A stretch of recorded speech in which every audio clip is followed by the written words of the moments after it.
Mais pourquoi le gouvernement continue à emmerder les Français? Nous savons que cette injection n'est pas efficace, pour preuve la France est le deuxième pays dans le monde où il y a le plus de contamination. Juste derrière les États-Unis.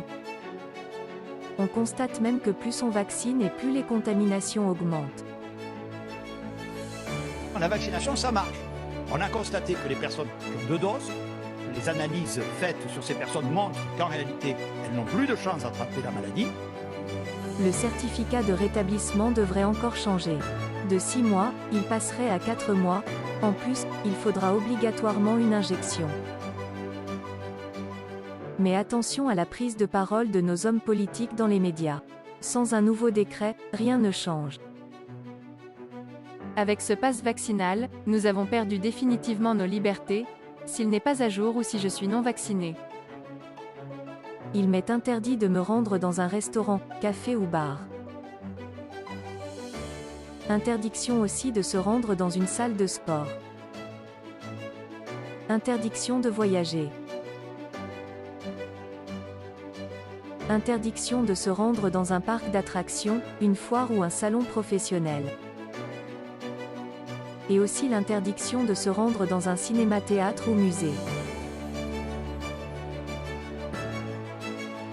Le pass vaccinal peut être obligatoire dans les centres commerciaux sur décision du préfet. Et que dire de toutes ces incohérences flagrantes qui subsistent concernant ce pass vaccinal? Le pass vaccinal est obligatoire pour accéder à un stade ou des enceintes sportives en plein air. Mais pas pour les réunions ou meetings politiques, quel que soit le nombre de participants.